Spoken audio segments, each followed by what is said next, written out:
Hello everyone, welcome to our channel Rabindra মুক্ত বিদ্যালয়। রবীন্দ্র মুক্ত বিদ্যালয় সম্পর্কে আজকে বিস্তারিত আমি আলোচনা করব। ওপেন স্কুল থেকে পড়েও কিভাবে একজন আর্টসের স্টুডেন্ট সে কিভাবে ডি ফার্মেসি বা এরকম বিভিন্ন ধরনের কোর্স কমপ্লিট করতে পারে, সেই সমস্ত কিছু নিয়ে কিন্তু আজকের এই ভিডিওটি। সবার আগে বলি রবীন্দ্র মুক্ত বিদ্যালয় জিনিসটা কি।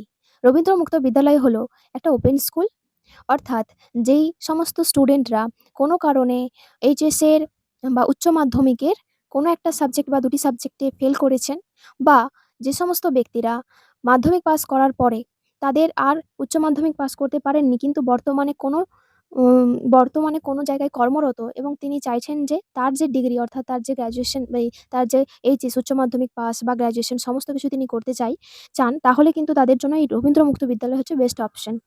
তো রবীন্দ্র মুক্ত বিদ্যালয়টা ঠিক কি, এবং রবীন্দ্র মুক্ত বিদ্যালয় থেকে কিভাবে আমি বললাম যে ডি ফার্মাসি পড়বে, সমস্ত কিছুই বলবো।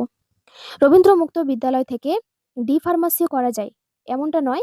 রবীন্দ্র মুক্ত বিদ্যালয় থেকে আপনি উচ্চ মাধ্যমিকটা ভালোভাবে সায়েন্স থেকে পড়তে পারবেন। ধরুন আপনি বা যে সমস্ত স্টুডেন্টরা রবীন্দ্র মুক্ত এমনি নর্মাল স্কুল থেকে উচ্চ মাধ্যমিক পাস করেছেন আর্টস থেকে, কিন্তু বর্তমানে আপনি চাইছেন যে আপনার যে আর্টস যেই পড়াটা আছে না, যে বা হচ্ছে সায়েন্স করতে, তাহলে কিন্তু আপনাদেরকে বলবো রবীন্দ্র মুক্ত বিদ্যালয়ে অ্যাডমিশন নিন, এবং রবীন্দ্র মুক্ত বিদ্যালয় থেকে আপনাদের যে সায়েন্স ব্যাকগ্রাউন্ড সেটা আপনারা করতে পারবেন। এখানে কোনো বয়সের বাধা নেই। আপনি যে কোনো জায়গায় কর্মরত থেকে কিন্তু এই রবীন্দ্র মুক্ত বিদ্যালয়ে আপনি পড়তে পারবেন এখানে। এবং এখানে কিন্তু রেগুলার কলেজ বা স্কুল করার কোনো দরকার নেই, শুধুমাত্র পরীক্ষাটা দিতে গেলেই হবে। ঠিক আছে? তো দেখতে পাচ্ছেন আমি এখানে বলেছি যে বয়সের কোনো বাধা নেই, সরকারিভাবে স্বীকৃত একটি বোর্ড। অর্থাৎ আপনি রেগুলার স্কুল থেকেও যেভাবে স্বীকৃত পাবেন, এই বোর্ড থেকেও কিন্তু সেম আপনার যেই মার্কশিট বা আপনার যেই সার্টিফিকেট তার কিন্তু গুরুত্ব থাকবে। উচ্চশিক্ষার সুযোগ, সহজ পরীক্ষা পদ্ধতি এবং কাজের পাশাপাশি পড়াশোনার সুযোগ পাবেন। ক্লাস করার বাধ্যবাধকতা কোনো নেই। কম খরচে কিন্তু আপনারা পড়াশোনা করতে পারবেন। আর মাধ্যমিক পাসের পর উচ্চ মাধ্যমিক দেওয়ার একটা সুবর্ণ সুযোগ হতে পারে বাংলা এবং ইংরেজি মাধ্যমে। আচ্ছা, এই সমস্ত হচ্ছে এটা।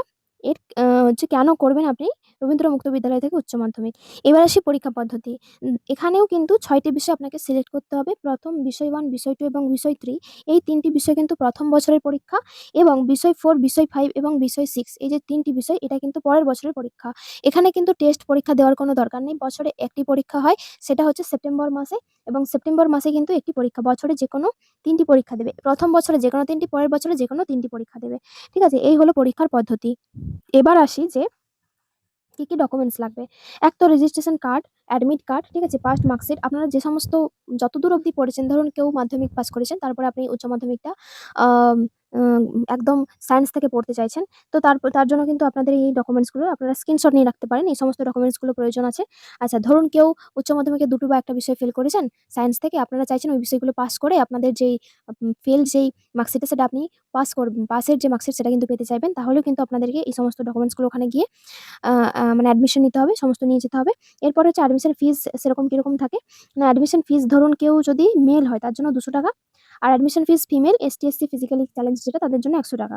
রেজিস্ট্রেশন কাম আইডি কার্ড যেটা আছে সেটা কিন্তু নিল, অর্থাৎ পার সাবজেক্ট ফিস যদি নন ল্যাব সাবজেক্ট, ধরুন ম্যাথামেটিক্স আছে, জিওগ্রাফি ম্যাথামেটিক্স বা অন্যান্য যে সমস্ত বেঙ্গলি, ইংলিশ, এগুলো তো কোনো ল্যাব নাই।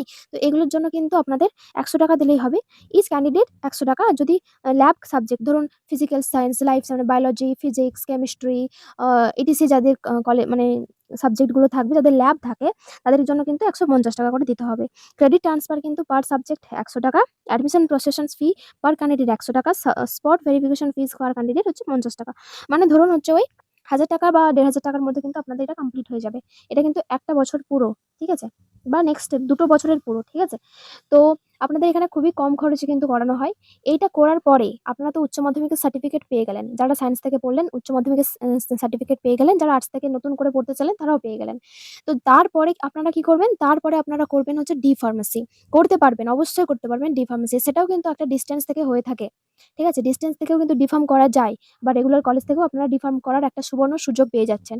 ধরুন আপনাদের আর্টস থেকে আপনারা পড়েছেন, আপনারা বর্তমানে চাইছেন ওই আর্টস ব্যাকগ্রাউন্ডটা সায়েন্স ব্যাকগ্রাউন্ড করে আপনাদের কোনো কোর্স কমপ্লিট করতে, যেই কোর্সটাতে আপনাদের সায়েন্স লাগবে। ঠিক আছে? তো সেই কারণে তো একটা সুবর্ণ সুযোগ হচ্ছে রবীন্দ্র মুক্ত বিদ্যালয় থেকে আপনার এই উচ্চ মাধ্যমিকটা পাস করা। আরেকটা ইনফরমেশন বলি আমি। ধরুন যারা উচ্চ মাধ্যমিকে কোনো একটা বিষয়ে ফেল করেছেন। তারা চাইছেন যে শুধুমাত্র সেই বিষয়টাতেই আপনাদের এই রবীন্দ্র মুক্ত বিদ্যালয় থেকে পাস করতে। তাহলেও কিন্তু আপনাদেরকে ১ বছরের মাত্র সময় নেবে এবং ১ বছরের মধ্যে কিন্তু আপনাদের এই ফেল করা সাবজেক্টের উপর আপনি পরীক্ষা দিয়ে কিন্তু পাস করতে পারবেন। আচ্ছা, এই পরীক্ষাটা কোথায় হয়? এই পরীক্ষা হয় আপনাদের যে পার্শ্ববর্তী এলাকায় রবীন্দ্র মুক্ত বিদ্যালয়ের যে সেন্টারগুলো থাকবে, আপনারা একটু খোঁজ নেবেন। আপনাদের যে আমি ওয়েবসাইটটা দেখিয়ে দিচ্ছি, কোন ওয়েবসাইটে গিয়ে আপনারা দেখতে পাবেন। সেই ওয়েবসাইটে যাওয়ার পরে কিন্তু আপনারা খোঁজ নেবেন। খোঁজ নেওয়ার পরে কিন্তু ওই সেন্টারে গিয়ে আপনাদেরকে অ্যাডমিশন নিতে হবে এবং আপনাদের কিন্তু প্রপার যেভাবে নরমাল স্কুলগুলোতে অন্য স্কুলে গিয়ে পরীক্ষা দিতে হয়, আপনাদেরকেও কিন্তু সেইভাবেই পরীক্ষা দিতে হবে। ঠিক আছে? তো ভাববেন না যে আমি ওপেন স্কুল থেকে পড়ছি মানে আমরা জাস্ট এমনি নরমালি কাটিয়ে দেবো। আমরা দেখে, দেখে লিখে-টুকে পাস করে যাবো। এরকম কিন্তু কোনো মানে নেই, রেস্ট্রিকশন। ঠিক আছে? ভীষণভাবে কড়া নির্দেশ। ঠিক আছে? যে আপনাদেরকে অন্য স্কুলে গিয়ে প্রপার পরীক্ষাটা দিয়ে আসতে হবে। এটা সুবিধাটা হচ্ছে এটাই যে আপনি অন্যান্য জায়গায় কাজ করা সত্ত্বেও কিন্তু আপনাদেরকে রেগুলার স্কুল করতে হচ্ছে না। ঠিক আছে? আপনারা জাস্ট পরীক্ষা দেবেন বছরে একবার এবং মার্কশিট পেয়ে যাবেন। যার ফলে সেই মার্কশিট নিয়ে কিন্তু আপনাদের যে স্বপ্নের যে কোর্স, সেটা কিন্তু আপনারা সায়েন্স ব্যাকগ্রাউন্ড থেকে করতে পারবেন। ঠিক আছে? যেমন ডি-ফার্মাসি আমি একটা বললাম, ডি-ফার্মাসি আপনারা করতে পারবেন। ঠিক আছে? তো কেমন লাগলো ভিডিওটা অবশ্যই জানাবেন। আর হ্যাঁ, আমি দেখিয়ে দিই আপনাদের যে ওয়েবসাইটটা, কোন ওয়েবসাইট থেকে আপনারা এই রেজিস্ট্রেশন কমপ্লিট করতে পারবেন। দেখতে পাচ্ছেন এখানে West Bengal council of Rabindra open schooling লেখা আছে। এখানে যখন আপনারা যাবেন যে স্টাডি সেন্টার, আপনারা কিন্তু এখানে দেখতে পেয়ে যাবেন। ঠিক আছে?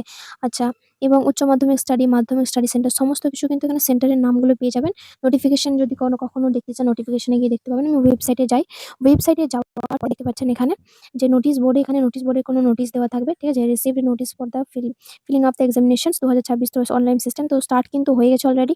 আপনারা কিন্তু এখানে যান এবং এখানে কিন্তু 2026 যে রেজিস্ট্রেশন সেটা কিন্তু খুবই স্টার্ট হয়ে গেছে। ঠিক আছে? তো এখানে যাওয়ার পরে আমার যতদূর মনে আছে যে ৭ তারিখ থেকে মেবি সেপ্টেম্বর মাস পর্যন্ত চলছে। তো দেখে নিন আপনারা এখানে যাওয়ার পরে গিয়ে সমস্ত কিছু আপডেট কিন্তু আপনারা পেয়ে যাবেন। আপনাদের কিন্তু ওয়েবসাইটটা বলে দিলাম, দেখিয়ে দিলাম। তো কেমন লাগলো ভিডিওটা অবশ্যই জানাবেন। ভিডিওতে নতুন যদি চ্যানেলে থাকেন তাহলে অবশ্যই কিন্তু চ্যানেলটাকে সাবস্ক্রাইব করে রাখবেন। কারণ অনেক ইনফরমেশন আপডেট কিন্তু আমি এই চ্যানেলটাতে আপনারা পেয়ে যাবেন। কেমন লাগলো ভিডিওটা অবশ্যই কমেন্টে জানাবেন। আজকের মতো এই পর্যন্তই। দেখা হচ্ছে একটা নেক্সট ভিডিওতে। থ্যাংক ইউ সকলকে।